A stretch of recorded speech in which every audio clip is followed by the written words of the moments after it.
Hello friends, welcome to అడితం vlogs. ఈరోజు మన కిచెన్లో వచ్చి మరి నెల్లూరు చేపల పులుసు ఎలా చేయాలో చెప్పబోతున్నాను. మరి ముందుగా చేపల్ని మనం నీట్గా వాష్ చేసి పెట్టేసుకుందాము. ఆ తర్వాత కొద్దిగంత పసుపు, సాల్ట్ వేసుకుని నీట్గా వాష్ చేసేసుకోండి. నీసు వాసన అనేది రాదు. కొద్దిగంత పసుపు వేసేసుకోండి. ఒక స్పూన్ సాల్ట్ కూడా వేసుకోండి. ఒక 3 స్పూన్స్ కారం వేసుకోండి. అల్లం వెల్లుల్లి పేస్ట్ 1 టేబుల్ స్పూన్ వేసుకొని బాగా కలిపి ముక్కకి మసాలా పట్టేలాగా కలుపుకోండి. ఇప్పుడు మనము మరి ఈ పులుసులో కావాల్సిన రీతిగా చింతపండుని మనము రెడీ చేసుకుందాం. అందులో కావాల్సిన ఐటమ్స్ మ్యాంగోస్, ఆనియన్స్, చిల్లీస్, కరివేపాకు, బెండకాయలండి. వీటితోనేనండి మరి మన నెల్లూరు చేపల పులుసు రెడీ చేయాలి కదా. ఇది ఈసారి అయితే నేను చేయలేదండి, మా పిన్ని చేస్తున్నారు. నేను చేస్తా అంటూ నెల్లూరు చేపల పులుసు చేసి పెట్టారు మాకు. చాలా అద్భుతంగా రుచి అయితే అదిరిపోయింది.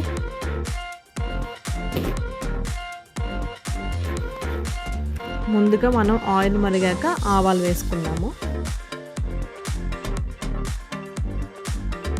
పచ్చిమిరపకాయలు, ఆనియన్స్,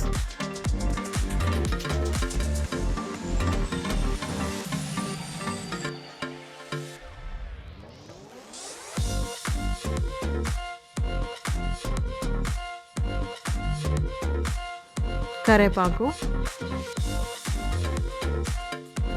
పసుపు కొద్దిగంత వేసుకోండి. పసుపు కొద్దిగంత ఇంగువ కూడా వేసుకోండి అరుగుదల కోసం. అలాగే టేస్టీగా కూడా ఉంటుంది చేపల పులుసు అనేది. ఇప్పుడు మనం రెడీ చేసుకున్న మసాలా పట్టించిన ముక్కలు ఉన్నాయి కదా, చేప ముక్కలు, అవి మరి మనం ఆయిల్లో వేసేసుకుందాం. ఇప్పుడు కొంచెం ఆయిల్లో చేప అనేది వేగిన తర్వాత ఒక 10 మినిట్స్ తర్వాత అందులోకి మనము మిగతా ఐటమ్స్ కూడా యాడ్ చేసేసుకుందాం.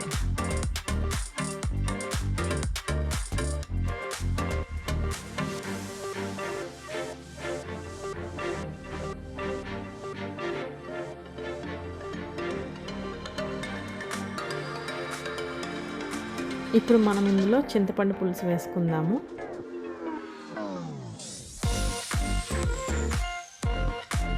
చూస్తున్నారు కదా మరి మా పిన్ని చేపల పులుసు ఎలా చేస్తున్నారో చూడండి.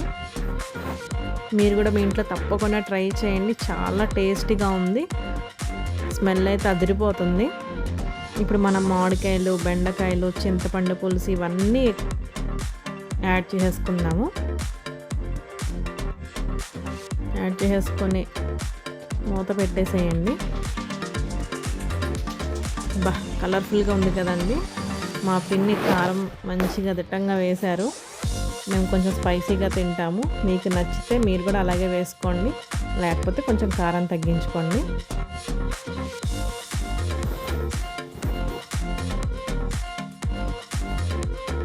ఇప్పుడు ఇందులోకి కొద్దిగంత ధనియాల పొడి, మెంతుల పొడి, జీలకర్ర పొడి ఈ 3 వేసేసుకోండి.